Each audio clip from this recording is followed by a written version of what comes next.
हाँ। नमस्कार, स्वागत है आपका पब्लिक इंडिया पर। मैं हूं नीलू व्यास। लगातार चुनाव में जिस तरीके से धांधलेबाजी हो रही है और खासकर मतदाता सूची को लेकर किस तरीके से बीजेपी छेड़छाड़ करती है, उसके बारे में एक नहीं बल्कि कितने कार्यक्रम हम कर चुके हैं।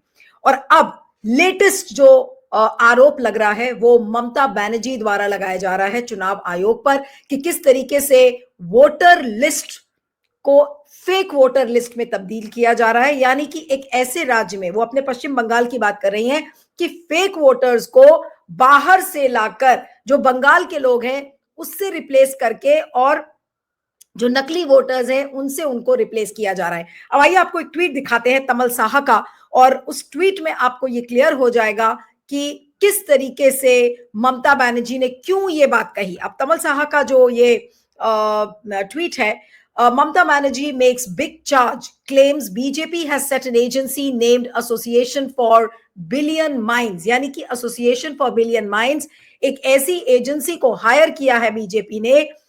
What do they do? They are in swapping Bengal voters with voters of Haryana, Gujarat, Punjab and Bihar. ध्यान से सुनिएगा, बिहार में भी चुनाव है, लेकिन बीजेपी क्या कर रही है कि बंगाल के वोटर्स को किससे रिप्लेस कर रही है? हरियाणा के वोटरों से, गुजरात के वोटरों से, पंजाब के वोटरों से और बिहार के वोटर्स से। She claims ahead of Bengal elections, the agency is uploading voter data online, replacing Bengal voters' names with those from other states while keeping the epic electors photo identity card number the same. यानी कि जो epic card number है वो वही है, लेकिन नामों को उसमें बदल दिया गया है। यानी कि बंगाल के वोटर नहीं, बल्कि बंगाल के वोटर की जगह वहां पर हरियाणा, गुजरात, पंजाब और बिहार के वोटर्स का नाम होगा, जबकि इलेक्टर्स फोटो आइडेंटिटी कार्ड यानी कि एपिक नंबर एक ही रहेगा। उन्होंने ये भी क्लेम किया है, she claims that this is part of a larger plan to bring in out of state voters to influence the election outcomes in Bengal। यानी कि ये बीजेपी का बड़ा षड्यंत्र है कि बाहर के राज्यों के वोटर्स को लेकर आओ और उनको रिप्लेस कर दो उस राज्य के वोटर से। अब पश्चिम बंगाल की जनता है, ज्यादातर वो ममता बनर्जी के लिए वोट करती है, तो बीजेपी का षड्यंत्र क्या है कि बंगाल के जो वोटर्स ममता बनर्जी को वोट करेंगे उनको हटाकर और बाहर के वोटों को लेकर वोटर्स को लेकर आओ। हरियाणा में बीजेपी की सरकार है, गुजरात में बीजेपी की सरकार है, पंजाब में आम आदमी पार्टी की सरकार है और बिहार में, तो इन सारे वोटर्स को बंगाल के वोटर्स से रिप्लेस कर दो। Leaving the original voters bereft of their democratic exercise, यानी कि जो वहां के राज्य के लोग हैं, जो बंगाल के लोग हैं, वो अपना जो मत डालने का जो अधिकार है उससे उनको वंचित किया जा रहा है। Mamata Banerjee alleges BJP had used the same modus operandi for Delhi, Maharashtra elections। और आज वो नेताजी सुभाष इंडोर स्टेडियम में वो ये बातें कह रही थी, और इसी बात को लेकर आज हमने सोचा कि इस पर चर्चा करनी चाहिए, क्योंकि इसको लेकर हम शंकाएं तो इतने दिन से जता रहे थे। लेकिन ये मोडस ऑपरेंडी क्या है, ये एसोसिएशन फॉर बिलियन माइंड्स की जो एजेंसी है, ये इसको कैसे क्या करती है, डेटा के साथ छेड़छाड़ कैसे करती है, इसी को समझने के लिए जो हमारे साथ डेटा एक्सपर्ट है और एकेडमिशियन है डॉक्टर प्यारेलाल गर्ग हमारे साथ जुड़े हुए हैं। डॉक्टर प्यारेलाल गर्ग, आपका बहुत बहुत स्वागत है। Thank you so much for joining. मेरा पहला सवाल यही है कि ममता बनर्जी ने आरोप लगाए हैं कि एसोसिएशन फॉर बिलियन माइंड्स नाम की एजेंसी इस काम को कर रही है कि हरियाणा, गुजरात, पंजाब और बिहार के वोटरों को लाकर ऑनलाइन उनके नाम बदल रही है ताकि बंगाल के वोटर्स का नाम हट जाए। ये आखिर हो कैसे रहा है, ये कैसे इस कॉन्स्पिरेसी को अंजाम दे रही है बीजेपी? ये तो बहुत बड़ा षड्यंत्र है एक तरीके से। जी देखिए मैम, जब ये एक तो इन्होंने ये शुरू इसकी कब हुई ये हमारे दर्शकों को मालूम होना चाहिए। 2021 के नवंबर में, यानी कि 2022 के शुरू में, दिसंबर में रादर, इन्होंने एक जो पीपल्स रिप्रेजेंटेशन एक्ट है उसमें जो है इलेक्टर रजिस्ट्रेशन के रूल्स हैं उनमें एक बदलाव कर दिया। वो बदलाव में बोल दिया कि पहले तो हमारे 1 जनवरी को रजिस्टर होता था, जो भी वोटर होता था 1 जनवरी बाद कट ऑफ डेट। अब उन्होंने 1 जनवरी, 1 अप्रैल, 1 जुलाई और 1 अक्टूबर कर दिया। इससे 4 दफा आप जैसे भी ऐड करते जाओ, और उसका जो नतीजा था, क्योंकि ये बड़ी लंबी प्लानिंग करते हैं ये वोटर सूची को छेड़छाड़ करने के लिए, वोटर सूची को ध्वस्त करने के लिए उसमें क्या करते हैं कि इनका एक एक इन्होंने पन्ना प्रमुख बनाया है। जो वोटर सूची है उसका एक पेज का इनका एक कार्यकर्ता है।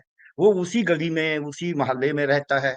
और जो बीएलओ है, जो इलेक्शन कमीशन का एक होता है बीएलओ, वो जो बीएलओ है उसके साथ मिलके, क्योंकि वो भी कई सरकारी कर्मचारी हैं, कई इनसी की पार्टी से मिले हुए हैं, कईयों में वैसा भी है, उनसे मिलके ये वोटें एक तो बतलवाते हैं। दूसरा क्या मोडस ऑपरेंडी है इसमें कि वो अर्जियां लेते हैं।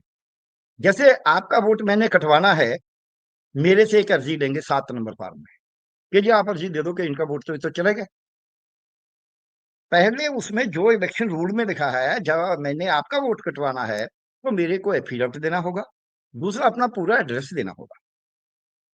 अब इन्होंने 7 नंबर फॉर्म की जो इंस्ट्रक्शन वाली है, और 7 नंबर फॉर्म में वो एड्रेस वाला कॉलम काट दिया, मैंने इलेक्शन कमीशन के वेबसाइट पे देखा।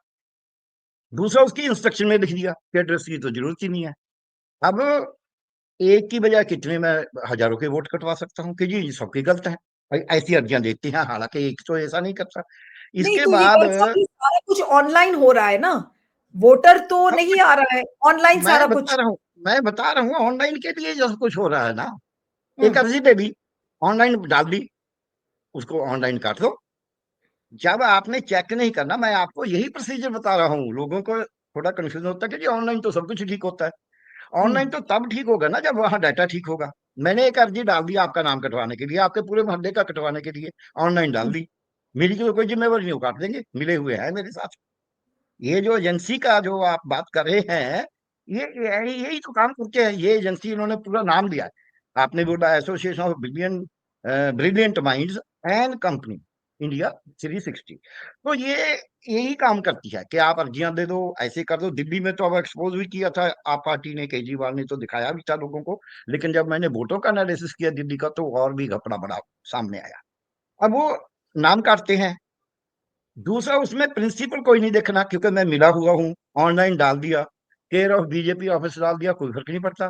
प्रवेश वर्मा जी की कोठी से अगर 33-34 वोटें बनती है, कोई फर्क नहीं पड़ता।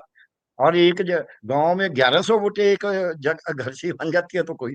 सो उसमें क्या है कि मिले हुए होने के कारण ये ऑनलाइन काम का तो, जब बल्कि जैसे हम ईवीएम के बारे में बोल रहे हैं, उसमें बड़ा का बड़ा हो सकता है, क्योंकि हाथ से करना होगा तो टाइम लगेगा, बहुत कुछ होएगा। ये तो ऑनलाइन है, ऑपरेट ही कर देना है। अब इसमें क्या करते हैं ये वोटें ऐसे बदल के, जिनके जो इनके विरोधी हैं उनके काट देते हैं। जो ममता बनर्जी ने बोला ना उनको बुला के वोट डालेंगे, ये नहीं है।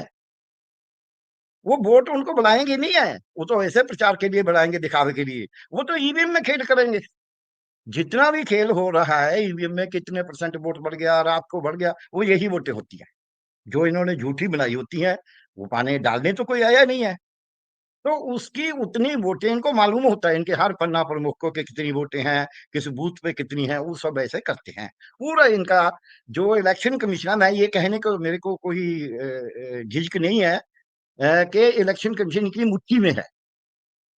इसीलिए इन्होंने ज्ञान प्रकाश को लगाने के लिए जो रातों रात उसको लगाया। सुप्रीम कोर्ट में केस चल रहा है, आप वेट कर लो। इतनी तो जल्दी नहीं थी। फिर जो एलओपी, जो अपोजिशन पार्टी का लीडर है, उसने विरोध किया। उसने डिसेंट भी दिखाया दफा। डिसेंट दिखाने के बावजूद नहीं है, इसका मतलब है ये उस मशीनरी को, दिस इज, अब मैं बोलूंगा तो इसको जो वर्डिक्ट है, लोगों का जो मत है, उसको छीनने का तरीका है, उसको लूटने का तरीका है। बल्कि मैं छीनने का नहीं कहूंगा, उसको लूटने का। अब मैं इसके में कुछ अंकड़े बता रहा हूँ, जिससे लोगों को पता चल जाएगा कि कैसे होता है। अब देखिए मैम, अगर मैं रिसेंट जो इलेक्शन हुई दिल्ली की, उसमें ये क्या करते हैं, वोट्स का गिनती देते हैं, लोगों को बहुत कंफ्यूजन क्रिएट करते हैं, तो जो हमने तो सब कुछ बताया है। 2022 में ये बोलते हैं 1 करोड़ 48 लाख वोट आए दिल्ली में। 2000 जो 25 में जब इलेक्शन की नोटिफिकेशन करते हैं, जो नोटिफिकेशन 7 जनवरी को होती है, उससे पहले जो मत सूची जारी की, उसमें बोला हमारे पास 1 करोड़ 54 लाख वोटर हैं। लेकिन जो 7 तारीख को नोटिफिकेशन जारी की उसमें लिख दिया 1,55,634 है। उसके बाद हम्म 17 जनवरी को नई बात निकाल दी कि नहीं नहीं नहीं, अब तो हमारे पास वोटर 1,56,14,000 है। हम्म अब ये 1,56,14 77,76,000 वोटर, 76,366 वोट कैसे बढ़ गए 10 दिनों में? दिस इज द गेम, आज वो बोलते हैं। सो इसी रूप में अगर मैं देखूं, अगर ऐसा होना है तो सब में होना चाहिए। झारखंड में नोटिफिकेशन के बाद जो इन्होंने वोटों की गिनती बढ़ा के बताई वो केवल 14,000 है। झारखंड का टोटल वोटर 2,03,00,000 है, यहाँ 1,55,00,000 है। इसमें 76,000 बढ़ा दिए क्योंकि वहां की सरकार ने कुछ तो अंतर पड़ता ही है, क्योंकि आफ्टर सरकार, सूबा सरकार, राज्य सरकार भी कुछ करती है। सो ये है। इसी तरह इन्होंने महाराष्ट्र में किया। महाराष्ट्र में अब जब हम देखते हैं कि जब इन्होंने बोला नोटिफिकेशन, ये मेरे पास पड़ी है, मैं दिखा सकता हूं आप सबको कि ये नोटिफिकेशन में जैसे ये है, इसमें इन्होंने बोला कि 9,64,085, 9,64,85,000 वोटर हैं। ये नोटिफिकेशन है, इसके बाद वोटर नहीं बनना चाहिए, लेकिन बढ़ा के कितना बना दिया? 9,70,25,119। सो ये जो 9,70,00,000 बना दिया, 5 करोड़ वोटर बढ़ा दिया, 5.5 करोड़ इतने दिनों में। ये इसी का तरीका है। इसके भी पहले अगर मैं जाऊं तो जब ये इन्होंने पहले लोकसभा में हुआ, इसमें बोला 9,39,00,000 वोटर है। अब 9,39,00,000 को 9,70,00,000 बना दिया। सॉरी, 9,29,00,000, 41 लाख वोट इन्होंने 4 महीने में बढ़ा दिया। This is way they are doing. ये यही नहीं किया, हरियाणा ने भी ऐसे किया। जितनी नोटिफिकेशन होती है, ये मेरे पास पड़ा है। अब एक नई बात जो आ रही है, ये बोलते हैं, ये इलेक्शन कमीशन का है, 2024 की लोकसभा के इलेक्शन का, उनकी साइड से दिया है। उन्होंने स्टेट वाइज बताया कि इलेक्टर कितने थे, उसमें ईवीएम वाले कितने थे, सर्विस वाले कितने थे, और वोट डला कितना। तो ये पूरी की पूरी सब स्टेट का ब्रीफ बनाया है। इसमें जो ब्रीफ में जितनी वोट दी है, जैसे ये हरियाणा की दी है 2,01,00,000 समथिंग, महाराष्ट्र की दी है 9,30,00,000। जो 9,30,00,000 था वो कितना बन गया? 9,70,00,000। ये इनका अपना आंकड़ा है, मेरा नहीं है, ये लोकसभा का आंकड़ा है। इसी तरह इधर जाएंगे हम, इधर ये है झारखंड, इसमें 2,58,77,000 था, ये वैसा ही रहा। और नहीं, इसमें लेकिन जो एक है, चीज़ आपसे जानना है, गर्ग साहब, ये तो समझ में आया, आपने पूरा कैलकुलेट करके आपने डेटा निकाला हुआ है, लेकिन ये हाँ ऑनलाइन जो वोटर्स को दूसरे हाँ राज्यों हाँ से बोलिए। वोटर्स लाकर, और जैसे जो जो आरोप ममता बनर्जी ने लगाया है कि बंगाल के जो वोटर्स हैं उनका नाम रिप्लेस कर दिया गया है हरियाणा और गुजरात और बिहार और पंजाब के वोटर्स से, क्या यही मोडस ऑपरेंडी बीजेपी अब हर राज्य में कर रही है? और ये कब से बीजेपी आपको लगता है कि कर रही है? ऑनलाइन कर लेती है, किसी को पता ही नहीं चलता, और ऑपोजिशन पार्टीज को लगता है कि अरे बीजेपी के तो इतने सारे वोट आ गए। बिल्कुल ठीक बोला आपने, और सवाल भी अच्छा है। इस प्रश्न का उत्तर चाहिए लोगों को। अब आंकड़ा छोड़ देते हैं, हम आंकड़े की बात नहीं करेंगे। देखिए क्या है, आंकड़े जब आंकड़े से थोड़ा हमारा, सा कॉम्प्लिकेट हो जाती है स्टोरी, इसलिए मैं समझना चाहती हाँ, हूँ कि एक आम मैं आदमी को इसी कैसे यही इसी बात को समझाने के लिए बात कर रहा हूँ। मैं जी। आंकड़े की बात बिल्कुल नहीं करूंगा। अब क्या है, हमारा जो राजनीतिक नेता है ना, वो भी एक बात पे एक तक चला जाता है, चाहे वो ममता बनर्जी हो, भले ही कई दफा राहुल गांधी भी हो, भले ही कोई और भी हो। अब ममता बनर्जी ने 2 बातें उठाई हैं कि वहां से लाके वोटर डालेंगे। इन्होंने तो देखे नहीं खेला क्या है। कहते हैं खेला होबे, खेला होबे का मालूम उसका अंदर का क्या है वो मैं बता रहा हूँ आपको, जो आपका सवाल है, प्रश्न है। तो दूसरा वो खेला। अब बाकी लोगों में क्या है, जो ममता बनर्जी को उनको बुला के कर रहे, no no no no nothing. अब जितनी राज्य की वोटर सूची है, वोटर लिस्ट है, वो तो पूरी की पूरी वेबसाइट पे पड़ी है। वो तो बीजेपी के तो वैसे ही कब्जे में है। अब उसमें उनके पास जो यहाँ के उनके पन्ना प्रमुख है, उन्होंने लिस्ट दे दी कि इन जिन के नाम बोल दो, अगर कोई बोलेगा भी तब भी ये हमारे हक में बोल देंगे। बीजेपी का कैडर तो हर जगह पे है ना, सो इसलिए यहाँ पंजाब का वोटर वहां नहीं जा रहा, हरियाणा का वोटर वहां नहीं जा रहा, ये वोटर महाराष्ट्र का वहां नहीं जा रहा, ये वोटर दिल्ली का भी नहीं जा रहा, ये वोटर सूची जा रही है। वो सूची भी बंगाल में नहीं जा रही, वो सूची दिल्ली में बैठ के होती है सब कुछ, हम्म क्योंकि बंगाल के तो सीईओ के पास अर्जी देनी है केवल। हम्म। प्लानिंग जो है वो अब तो सदन भी बहुत बड़ा बन गया इनका जो है, उसमें पूरी प्लानिंग होती है कौन से पन्ने पे कौन कौन से लोग, क्योंकि बंगाल में जो उनके बैठे हैं उनको मालूम है ये हमारे वोटर हैं, ये तृणमूल के हैं, ये कांग्रेस के हैं, ये सीपीएम के हैं, चारों ही हैं जब वहां जो वोट को कैच करते हैं थोड़ा बिल्कुल। बहुत, तो उन चारों का उनको एक एक का मालूम है, क्योंकि पन्ना प्रमुख है, एक पन्ने पे कितने हैं, 100 लोग हैं, 50, उनका उनको मालूम है कि ये है, उनको निशान लगा दिया, काटना है, इसकी जगह पे ऐड करना, बस इतना ही काम है। अब इनका पूरे का पूरा तंत्र है पूरी की ऑनलाइन, बल्कि ऑनलाइन का फायदा क्या है, मेरे को ऑनलाइन पता लग गया कि एक सूची मैंने ले ली, मान लो उसमें एक बूथ की सूची ले ली, एक बूथ में 1000 वोट है, जब 1500 वोट है, तो उस 1500 में मेरे पास लिस्ट है पन्ना प्रमुख से कि कौन कौन सा सीरियल नंबर जो है वो मैंने डिलीट करना है। तो मैंने तो एक ही कमांड दे दी है कि सीरियल नंबर 100 बी डिलीटेड। हम यहाँ गए करेक्शन करते हैं, हम एक वर्ड होता है उसको बोलते हैं सारा ठीक कर दो। मतलब कि एक बस डिलीट बटन दबाकर पूरे मतदाता सूची के साथ बीजेपी खेल कर रही है। फेल कर रही है, एक पहले डिलीट करने में फिर एंटर करने में, हम्म। सीरियल नंबर डाल दो, वहां वहां एंटर हो जाएगा। तो नहीं ये तो जो नाम कैसे एंटर कर रहे हैं, मतलब जो डेटा ऑपरेटर्स हैं वो पहले नाम मैं एंटर करते होंगे, यानी कि जो मैं वही हरियाणा के वोटर का नाम है वो बंगाल के वोटर लिस्ट में आ रहा है। मैं वही बता रहा हूँ ना कैसे करते हैं। आपका सवाल फिर मैं क्लियर नहीं कर पाया, दोबारा करता हूँ। पहले डिलीट करना तो क्लियर हो गया, दोबारा बोल देता हूँ कि डिलीट का उनके पास लिस्ट आ गई अपने अपने पन्ना प्रमुख से।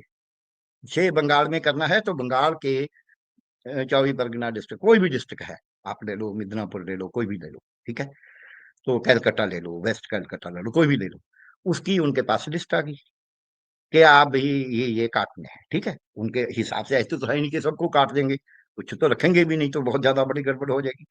तो जिनका काटना है वो लिस्ट आ गई, वो तो एक जगह में कट गए। अब डालना है, अब डालना है कहीं पंजाब से किसी को डालना है या हरियाणा से डालना है, इसीलिए कहीं गड़बड़ भी हो जाती है कि वो मैच नहीं करता, हर बात तो हाथ में नहीं ना पकड़ी होती। उसमें क्या है कि यहाँ के जो पन्ना प्रमुख है, पंजाब का, हरियाणा का, यूपी का, दिल्ली का, उन पन्ना प्रमुख ने लाइन निशान लगा के उनको भेज दिया कि ये लोग हमारे लोग हैं, इनका नाम डाल देना।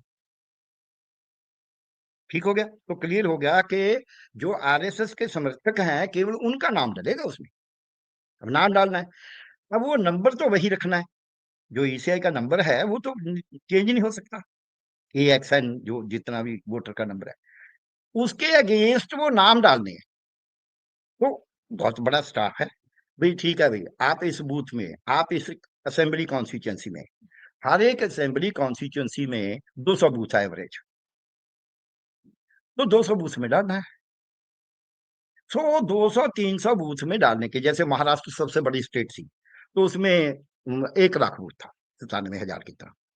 सो उस बूथ में उसमें पूरे के पूरे नाम तो टाइप होगा ही होगा, ऐसा नहीं है कि नाम नहीं टाइप होगा। मैं ये बोलता हूँ उनके पास खाने हैं, उसमें नाम टाइप किया, एज भी टाइप करेंगे, एज वही रखेंगे करीब करीब, थोड़ा बहुत अंतर इधर उधर का। मैं क्यों बता रहा हूँ ये बात, शायद कोई और इसको किसी ने ना देखा हो। मैंने एमबीबीएस के एक छोटा सा हमारे दर्शकों के लिए बताता हूँ कैसे कितने हेरा फेरी कितने बड़ी करते हैं। एमबीबीएस में दूसरे बच्चे की जगह दूसरा बिठाने के लिए, वैसा ही है ना, दूसरे की जगह दूसरे का वोट डलवाने के लिए, तो एंट्रेंस टेस्ट में बिठाने के लिए इतनी शक्ल मिला देते थे तो उसको पकड़ना मुश्किल होता था, हमने पकड़े बहुत से।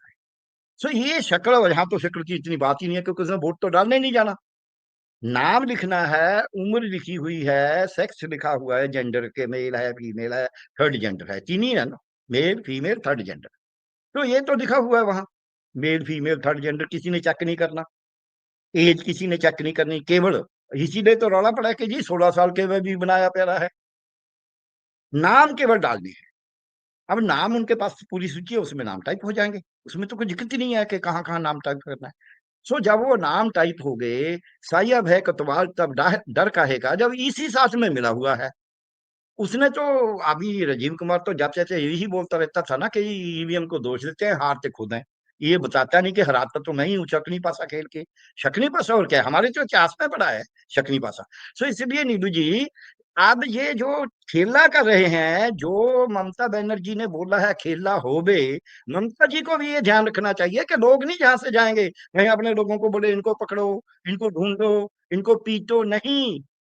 ये वोटर सूची में केवल नाम दर्ज होंगे और दिल्ली से बैठ के होंगे। तो सीईओ इसका मतलब ये है बता। कि सारी इसका मतलब ये है कि जो मतदाता सूची का जो पूरा घालमेल है, ये हाँ, स्टेट लेवल से नहीं हो रहा है, बल्कि दिल्ली के ऑफिस में बैठ के ये पूरा खेल हो रहा है। मेरे हिसाब से वहीं से होगा, क्योंकि एक जगह पे हो नहीं सकता ये। कोऑर्डिनेशन चाहिए। अब बंगाल में इतनी कोऑर्डिनेशन के, पंजाब वालों की जो सूची भी, उनकी सूची भी है, थोड़ा मुश्किल है, हो सकता है वहां भी करते हो। लेकिन मेरे को लगता है सेंट्रलाइज्ड प्लानिंग है, क्योंकि जितना भी मैं सरकार की प्लानिंग में रहा हूँ, उसमें ऐसी बातों जो भी आपने करना हो उसका सेंट्रलाइज आपको सिस्टम बनाना पड़ता है, नहीं तो बहुत ज्यादा बड़ी गड़बड़ होने का डर होता है। तो ये सेंट्रलाइज्ड प्लानिंग मेरे को लगती है। भले ही ये उनका वेस्ट बंगाल में ही उसको ही उन्होंने सेंट्रलाइज बना लो, दूसरी बात है, इसको मैं कोई दावे से नहीं कहता कि दिल्ली में पक्का ही होता है, लेकिन मेरी अंदाजा ये है कि मतलब ये दिल्ली है से होगा। डॉक्टर गर्ग, इसका मतलब ये बहुत क्लियर है कि अगर ये एक यूनिवर्सल पैटर्न है, यानी कि ये पूरे देश में अगर इसी तरीके से वोटर लिस्ट को, एक राज्य के की वोटर लिस्ट को दूसरे राज्य में उसको मैनिपुलेट करो, फिर दूसरे की तीसरे में करो, तीसरे की चौथे में ये करो, इसका मतलब ये ये है कि वोटर लिस्ट मैनिपुलेशन को लेकर एक बकायदा चुनाव आयोग में डिपार्टमेंट बना होगा, जो सिर्फ इस काम को कर रहा होगा, और उसका अभी तक देख रेख राजीव कुमार कर रहे थे और अब ज्ञानेश कुमार करेंगे। नहीं नहीं, मैं ऐसा नहीं है। ये क्या है कि इलेक्शन कमीशन में कोई डिपार्टमेंट नहीं बना हुआ। ये राजीव कुमार ऐसे ही गप लगा रहा है। इलेक्शन कमीशन का काम कौन करता है? राज्य। राज्य में CEO, chief election officer of the state, दो तरह के होते हैं। एक तो लोकल बॉडीज के लिए जुदा होता है, उसको स्टेट इलेक्शन कमीशन कहते हैं। एक इनका एजेंट रहता है, वो जुदा होता है, उसको सीईओ बोलते हैं। हम्म। अब वो सीईओ ने पूरी वोटर लिस्ट वगैरह बनानी है। वो किस पे निर्भर है? डिप्टी कमीशन, डिस्ट्रिक्ट मजिस्ट्रेट जिसको बोलते हैं, डिस्ट्रिक्ट कलेक्टर, वो नीचे पटवारी तक बीएलओ। जब मैं लास्ट जो है इनकी कड़ी, वो है बीएलओ। वो जो बीएलओ है उसके पास वो सूची है एक बूथ की। ब्लॉक लेवल ऑफिसर, बीएलओ का मतलब है ब्लॉक लेवल ऑफिसर। ब्लॉक का मतलब उनका ये है एक बूथ, ब्लॉक भी नहीं बल्कि booth level officer, BLO, booth level officer. एक बूथ में मैंने आपको बोला है भी 1500 वोट होगी। अभी इन्होंने बोला नहीं नहीं, हम तो 2000 भी रख रखी है, मान लो 2000 होगी ज्यादा से ज्यादा। हर में तो नहीं है, मैंने यहाँ पंजाब के, मैंने हरियाणा के बूथ वाइज भी चेक किया है, ऐसा नहीं है। सो अब वो 2000 में चेंज करना है, और बीएलओ से मिले हुए हैं। जो नियम है उसको लागू नहीं करते। अब एक बात के लिए मैं अपने दर्शकों के लिए, आपके लिए बताना चाहता हूँ। नियम ये है कि अगर किसी ने अर्जी दे दी कि इसका नाम काटो, तो उसको नोटिस देना है, और नोटिस भी रजिस्टर्ड देना है। और उस रजिस्टर्ड नोटिस की जो रसीद डाकखाना देता है पोस्ट ऑफिस से कि हाँ उनको डिलीवर हो गया, रखी है ना हमारे पास रसीद कि जी हमने डिलीवर कर दिया, वो रसीद उनके पास आनी चाहिए। उसके बाद वो 15 दिन में अगर जवाब नहीं देता, तो बीएलओ वहां जाएगा, बीएलओ रिपोर्ट करेगा कि हाँ ये तो रहता नहीं, यहाँ मर गया, जो भी हो गया। फिर उसके बाद 1 हफ्ते बाद उसका नाम चेंज होना है। इतना तो समय नहीं होता जिसमें ये चेंज करते हैं, ये रूल लगाते ही नहीं है। हाँ, सो तो इसका जब मतलब ये है कि इस नियम को फॉलो किया ही नहीं जाता है, अपनी ये मनमर्जी से चुनाव आयोग इसको सारा जो घालमेल है ये ऑनलाइन करता है, और इसीलिए वोटर ये को पता नहीं चल पाता। ये एग्जैक्टली, वोटर को तो वहां के पता चलता कि मेरी तो वोट कर। हम्म। सो इसलिए ये जो बड़ा घालमेल हो रहा है, इसमें एक तो इलेक्शन कमीशन जिम्मेवार है, क्योंकि अल्टीमेट तो इलेक्शन कमीशन की ड्यूटी है। दूसरा इसमें जो है, जो बीएलओ टाइप जितना हमने अपने इसको पेनिट्रेट करके खराब कर दिया पूरे सिस्टम को। पहले हम तो 77 ईयर्स मेरी एज हो गई है, तो हम तो पता नहीं कितनी देर से वोट डालते, हमने तो कभी ऐसा देखा नहीं था। पंचायत की चोण में भी ऐसा नहीं देखा था, ऐसी हेरा फेरी जो अब लोकसभा में हो रही है। तो हमारा कहीं ना कहीं जो, जिसको हम बोलते हैं ना, नहीं जी हम तो बड़े उदेश पूर्ण, हम तो पूरे नैतिक हैं, हमारी नैतिकता तो कहीं, एथिक्स तो कहीं चली गई। अब हमारा जो कानून है वो भी चला गया। नैतिकता चली जाती है तो कानून उसको पकड़ देता कभी कभी। अब तो कानून उसके हक में हो गया। जब पक्ष में कानून हो गया, जब चोर और चौकीदार मिल गए, जब इलेक्शन कमीशन साथ में मिलकर ओपनली कहता है, जैसी बातें इलेक्शन कमीशन कह रहा है, मेरे को समझ नहीं आ रही कि राजीव कुमार को अब तक सजा क्यों नहीं हुई। कि भाई तो आर यू इलेक्शन कमीशन, आप तो एक तरफ की बात कर रहे हैं, हर बात पे एक तरफ ही करते हैं। और जब उसने सुप्रीम कोर्ट का वायलेशन कर दिया, अब ये जरूरत कैसे पड़ी? कोई बोलेगा जी ऐसे कैसे हो सकता है, ये हो सकता है। जब हरियाणा में पराचा जी ने ऑर्डर करवा दिया, हाई कोर्ट से हो गया कि इनको मशीनें दो, दूसरे जिनका था उनका था कि इनकी मशीन चेक करो, उन्होंने 3-4 लाख रुपया भी भर दिया, मशीन से डाटा डिलीट कर दिया, और उनके सामने कि जी डाटा डिलीट करेंगे, बाद में चेक करेंगे।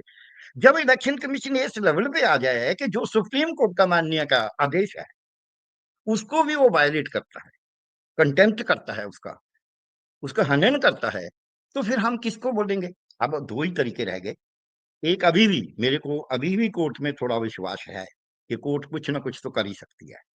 अब देश की डेमोक्रेसी के लिए संविधान में भी है कि सुप्रीम, अब ये पीट रहे हैं कि ये हाई कोर्ट को लोकपाल ने क्यों लेकिन किया। तो अब गलत एक तो वो है, एक ये ममता बनर्जी वहां एजिटेशन शुरू कर दे। हाँ, Why does she not start an agitation तो against the she has said, election? In fact she has said कि वो एजिटेशन शुरू करेंगी और घेराव करेंगी चुनाव आयोग का। उन्होंने इस बात को कहा है कि भाई अगर अच्छी मैं बात। नंदीग्राम पर, उन्होंने कहा कि नंदीग्राम का के लिए अगर मैं इस घेराव कर सकती हूँ और विरोध कर सकती हूँ तो इस पर भी हम एक आंदोलन शुरू करेंगे। लेकिन अभी ये क्लियर नहीं है कि कोलकाता में होगा या नई दिल्ली में होगा। लेकिन सवाल ये है कि ये जो वोटर लिस्ट का जो घालमेल करने का तरीका है या फर्जी वोटर या बाहर से लाकर बीजेपी रिप्लेस कर देती है उस पर्टिकुलर राज्यों में, तो अभी तो ये ममता बनर्जी ने बंगाल का किया है, लेकिन उसके पहले है चुनाव बिहार में। तो क्या बिहार में भी अब यही चीज होगी कि बिहार के वोटर्स, क्योंकि वहां पर एनडीए की सरकार है तो शायद इसलिए वहां पर कम हो? नहीं नहीं, काम का इनका कोई मतलब नहीं है, ये हम्म। करेंगे। महाराष्ट्र में भी तो इनकी सरकार थी, हम्म। हरियाणा में भी तो इनकी सरकार थी। मोडस जो मोडस ऑपरेंडी है वो यही है कि जहां पर भी वोटर्स विपक्ष को हाँ, वोट दे रहे हैं वहां के लोगों के नाम काट दीजिए। यस, उनको काट दो, उनकी जगह पे जो बीजेपी के पक्ष वाले लोग हैं, इनके अपने लोग हैं, उनके नाम ऐसे ही डाल दो। हम्म। ये नहीं है कि उनसे पूछ के डालना है, ये भी मैं बता देता हूँ। अगर आरएसएस वालों से भी पूछ के डालना चाहेंगे तब ये घपला नहीं हो सकता, क्योंकि हर हम्म। इंसान तो मारा नहीं ना होता, किसी भी सियासत में हो, किसी एग्जैक्टली। भी धर्म का हो। तो इसलिए वो बताते किसी को नहीं, वो तो हम्म। कर देते हैं। बस इनका पन्ना प्रमुख है जो उससे लिस्ट लिया, उसने दिया, उसने आगे दिया पूरे बूथ का एंटर। सो वो तरीका, modus operandi is limited to few person, कुछ लोगों को जो आरएसएस के, जिनका कोई दीन मान की जरूरत नहीं है। अगर वो आरएसएस के लोगों से भी पूछेंगे कि भाई तेरा नाम बंगाल की लिस्ट में डाल दे, फिर नहीं मानेंगे लोग, फिर तो लड़ना पड़ जाएगा। दे डोंट आस्क, वो पूछती नहीं है। उनका एक पक्का स्टिक है, अभी ऐसे कर दो देखेंगे। तो उस रूप में हो रहा है। इसको रोकने का तरीका एक ही है। अब ये एक और नई बात करनी चाहिए कि 1 जनवरी को जो दोबारा हमें आना होगा, 1 जनवरी के बाद रजिस्ट्रेशन उस साल के लिए नहीं होगा। दूसरा, जब नोटिफिकेशन होगी चुनाव की, उसके बाद किसी का नाम एंटर नहीं होगा आपने वोटरों की कहा कि तादाद में। 1 जनवरी को होता है, तो ये जितने भी वोटर रजिस्ट्रेशन है वो सारे 1 जनवरी से शुरू होते हैं? 1 जनवरी तक हो जाएंगे जितने पिछले अच्छा। हैं। हाँ। एक ओके। जनवरी को फाइनल लिस्ट बन जाए, ताकि अगले साल के लिए कोई प्रलोभन ना रहे। हम्म। दूसरा ये है कि जितना, अगर उससे छोटा करना है कि इतना तो बड़ा है, अभी कानून की बात है। दूसरे में तो कानून भी कुछ नहीं कहता। उसमें क्या है कि जिस दिन नोटिफिकेशन हो गया, उसमें जितना अपने इलेक्टर बता दिया, उसके आगे नहीं बढ़ा सकते। ये मैंने आपको बता ही दिया, महाराष्ट्र में 6 लाख बढ़ा दिया, दिल्ली में बढ़ा दिया 77 लाख। वो छह, मतलब 77 लाख वोटर नोटिफिकेशन के बाद बढ़ा दिया, हम्म। 77,000। तो इसका इतना ज्यादा आप बढ़ाएंगे तो गड़बड़ तो होगी ना, इसमें तो कोई रोक नहीं सकता। तो नहीं, लेकिन इसलिए जैसे अभी ये बढ़ाना। कांग्रेस ने दिल्ली हाई कोर्ट में वो जो वोटर लिस्ट है वो मांगी थी कि 2009 से जी लेके 2024 तक आप जो वोटर लिस्ट है वो आप प्रोवाइड करिए। इलेक्शन कमीशन को 2 महीने लग गए सिर्फ ये इस बात को कहने में कि अब हम आपको 3 महीने बाद रिप्लाई देंगे। अब वो 3 महीने बाद आएगा। आपको लगता है कि अगर चुनाव आयोग इस तरीके का घालमेल वोटर लिस्ट के साथ कर रहा है तो वो कभी भी जो रियल वोटर लिस्ट है वो क्या वो अदालत को दे पाएंगे या फिर उसमें लीपापोती करेंगे एक तरीके से? लीपापोती करेंगे। वोटर लिस्ट देने में 3 महीने का समय क्यों चाहिए? वोटर हम्म। लिस्ट उनके वेबसाइट पे पड़ी है, वोटें डली हैं, तो प्रिंट ही निकाल के देना है, उसके पैसे देने। अब हाँ। मैंने खुद ट्राई किया। मैं आपको एक बात नहीं दीजिए और बताता हूँ। मैं देखता रहता हूँ इलेक्शन का, बहुत ज्यादा वॉच करता हूँ मैं। अब जब राहुल गांधी जी ने लोकसभा में ये मांग की कि हमें वोटर लिस्ट दिए इलेक्शन कमीशन, तो बीजेपी वाले हंस के बोल रहे थे वो तो वेबसाइट पे पड़ी है। वही वेबसाइट पे पड़ी है तो इलेक्शन कमीशन तो झूठ बोल देता है, मानता ही नहीं कि वो कहते हैं किसी और की रिपोर्ट आ रही होगी। जब हम बोलते हैं सर्टिफाइड कॉपी, स्टैंप लगा के, मुहर बंद करके, दस्तखत करके कॉपी दे के हाँ ये फाइनल है। नहीं तो इलेक्शन में तो रोज ही बातें बदलता अपनी। अब बिल्कुल। जब वो इलेक्शन डाटा बदल रहा है सब कुछ, इसलिए उन्होंने मांगा था। अब वो देने के लिए इनको मालूम है कि ये तो पकड़े जाएंगे, वो बहानेबाजी कर रहे हैं। वो मेरे हिसाब से मैं एक लाइन में कहूंगा, पता नहीं कितने केस मैंने सरकार की तरफ से हाई कोर्ट में और सुप्रीम कोर्ट में भुगते हैं। जिस दिन माननीय कोर्ट हमें ऑर्डर करते हैं कि ये फाइल पेश करो, मैं वाउच करके कहता हूं कि उसी दिन वो फाइल पेश होगी। उसमें गलत लिखा हो हम गलत पेश कर देते कि जी लिखा तो यही है, उसको हम बदलते नहीं है, क्योंकि ये ईमानदारी का बात है। एक लाइन के मैं बता देता हूँ। एक दफा एक ईयर गलत पड़ा हुआ था, जैसे अब 25 चल रहा है, कहीं 24 पड़ गया, 2024। तो फाइल जब हाई कोर्ट में जाने लगी तो एक सेक्रेटरी ने देख लिया, कहने लगा सर ये तो ये भी गलत। मैंने बोला कोई बात नहीं, हम एक्सप्लेन करेंगे। नहीं नहीं वो तो हाई कोर्ट तो जुर्माना कर देगी। मैंने बोला जो भी हो। कहने का हम नहीं डालिए, आप चेंज करते। मैंने बिल्कुल नहीं, ये टेम्परिंग होगा, ये सरकार नहीं ऐसे चलती। हम बता नहीं देंगे कि लेकिन ठीक है जी टाइप कर रखे हो। ये इसलिए अब इलेक्शन कमीशन जो कर रहा है वो जानबूझ के कर रहा है। उसके पास कोई ऐसा नहीं है कि वो 3 महीने लगे। कितनी लिस्टें निकालनी हो, ठीक है। कितनी भी, अगर इलेक्शन कमीशन को वोटर सूची देने में 3 महीने लगते हैं तो इलेक्शन कैसे कराता है? नहीं लेकिन उसमें तो गर्ग वोट साहब डलने भी हैं। अब जो बात है कि अगर ममता बनर्जी को ये चीज पता चल गई है कि हाँ जी। एसोसिएशन फॉर बिलियन माइंड्स की मदद से बीजेपी हम्म, बंगाल के हम्म, वोटरों का नाम हरियाणा, पंजाब, बिहार और गुजरात के वोटर से रिप्लेस कर रही है, तो अब ऐसे में वो तो कह ही रही है कि वो अब विरोध करेंगी और आंदोलन करेंगी। हम्म, लेकिन क्या ये एक बड़ा टर्निंग पॉइंट आपको लगता है, क्योंकि इसको लेकर चर्चा हो रही थी लेकिन अब मुखरता से ममता बनर्जी इसको बोल रही हैं, तो इसका मतलब क्या है कि अब क्या बीजेपी की ये जो चोरी है या चुनाव आयोग की जो चोरी है बीजेपी के साथ मिलकर, क्या ये वाकई में पकड़ में आ पाएगी? क्या कोर्ट चुनाव आयोग को कटघरे में खड़ा कर सकता है और ये कितना बड़ा अपराध है आपके हिसाब से? देखिए, अपराध तो ये है कि हमारी जो प्रजातंत्र है, डेमोक्रेसी है, उस पे हमला है, संविधान पे हमला है। संविधान के विपरीत कोई भी काम करेगा ये तो सबसे बड़ा अपराध है। ये तो कोई छोटा अपराध नहीं है वोटर को चेंज करना, क्योंकि हमारा तो पूरी डेमोक्रेसी इसी पे खड़ी है। एक तो ये बात बिल्कुल। है। दूसरा जो आप कहते हैं नीलू जी, इसमें मेरा थोड़ी सी सहमति नहीं है। दिल्ली में भी लोगों को मालूम था, दिल्ली में इनको मालूम था, दिल्ली में इनको सरकार बनाने की इतनी ज्यादा जरूरत नहीं थी, इसके बावजूद इन्होंने किया। ये क्या करते हैं, कुछ दफा ऐसे व्यू पॉइंट बना लेते हैं कि नहीं नहीं नहीं इस दफा बीजेपी ऐसे नहीं करेगी, ऐसे नहीं करेगी, ताकि लोग सो जाएं, लोगों को पता ही नहीं चले। दिल्ली में जो किया है, जितना बड़ा घपला किया है, केजरीवाल ने भी उतना उसको उठाया नहीं है, थोड़ा उठाया। अगर उस घपले को उठा के, चाहे कुछ भी हो, वो बोलते जी अगर आपने ऐसे ही जितना फिर हम खेलती नहीं है। हम्म। अगर आपने शकुनी पासा से पांडवों को हराना है और दुर्योधन को जिताना है, तो फिर तो द्रौपदी तो निर्वस्त्र होएगी होएगी इस फरीसाबाद में। बिल्कुल। नहीं तो अब मेरा तो आखिरी इसलिए सवाल है आपसे गर्ग साहब ये, कि अब क्या ये, समय आ गया है कि चुनाव आयोग का घेराव पूरे देश में किया जाए, जो जो स्टेट ऑफिसेज हैं वहां सबका घेराव किया जाए? एक कैसे एक बड़ा आंदोलन अब इस पर बनेगा, बहुत संक्षेप में बिल्कुल जी। ठीक है, आपने ये अच्छा बात किया है। आज एक आंदोलन लोगों के मन में हो गया अब। ठीक बात है, आप जैसे लोगों की बदौलत के भी इलेक्शन कमीशन गड़बड़ तो कर रहा है। पहले आज से 5 साल पहले कोई ये मानने को तैयार नहीं था, सुनने को तैयार नहीं था, मानने की बात छोड़ो। बिल्कुल। अब अगर कोई झूठ भी बोल दे तब भी मान लेते हैं कि हाँ यार किया होगा। एक तो हम्म। ये है इलेक्शन कमीशन की जो इंसल्ट हुई है, ये मैंने कभी नहीं देखी अपने जीवन में, जो राजीव कुमार के जमाने में हुई है और राजीव कुमार के भाई नेम हुई है, ऐसी मैंने कभी नहीं देखी। एक तो ये है। अब इसका हाल तात्पर्य क्या, इससे हम क्या करें? घिराव को करना अगला स्टेप है। पहले एक लोगों को उनको एक मेमोरेंडम देना कि आप सीटें चेंज कर रहे हैं, आप ऐसे ऐसे इसको ट्रांसपेरेंट बनाओ, कानून में ऐसे चेंज करो, ना करें चाहे। पहले हमें एक स्टेप होता है कि फटाफट दो, मेमोरेंडम देने शुरू कर दो। 15 दिन के बाद नोटिस दे दो उसी में कि अगर आपने ये ना किया हम ऐसा करेंगे। वो घिराव वाली बात है। घिराव से भी पहले हम आके प्रोटेस्ट सिट इन बैठेंगे, धरना बोलते हैं जिसको, कि आपके ऑफिस के जो सीईओ है उसके ऑफिस के आगे धरना मारेंगे। 100 लोग, 50 लोग, 200 लोग। उसके बाद फिर घिराव की बात है। उसके बाद फिर जनता को इकट्ठा करना है। अगर एक अन्ना हजारे छोटा सा आंदोलन करके सरकार उलटवा सकता है, तो अब तो बहुत लोगों में उससे ज्यादा आक्रोश है। सो बिल्कुल। इसलिए देखिए, एक लास्ट लाइन मैं कह के बात करूंगा। जब तक ये सड़कों पे राजनीति नहीं नीलू जी आएगी, तब तक हम अपने प्रजातंत्र को, लोकतंत्र को बचा नहीं सकते।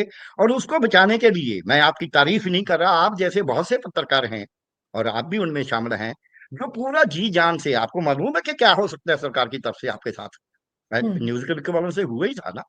लेकिन आप डट के लगे हुए हैं। यही मेरी एक आशा है कि जो यंग लोग हैं, हम तो बूढ़े हो गए, जो यंग लोग हैं वो इस देश को ऐसे डूबने नहीं देंगे, इसके प्रजातंत्र को। यही मेरे को आशा है और ये होगा। ममता बनर्जी करें, अब इंडिया गठजोड़ को भी लेना चाहिए इस बात को। बिल्कुल बिल्कुल। अकेले अकेले लड़ेंगे तो ठीक नहीं आएगा। इंडिया गठजोड़ को ले लेना चाहिए। जब एक तरफ ये अखिलेश जी बोल रहे हैं कि जी मैं 80 सीटें भी जीत जाऊं तब भी मेरे को ईवीएम पे यकीन नहीं है, हम्म। तो केजरीवाल भी यही बोल रहे हैं। सब इकट्ठे हो जाएं कि यार इस बिल्कुल बात पे हम इकट्ठे हैं, बाकी बातों पे ना हो। इलेक्शन बिल्कुल। इकट्ठी ना लड़े, लेकिन इस बात पे तो इकट्ठे हो जाए ना। ये। चलिए, हाँ, thank you so much doctor Garg, आपका बहुत बहुत शुक्रिया। Thank you very much. Thank you, thank you.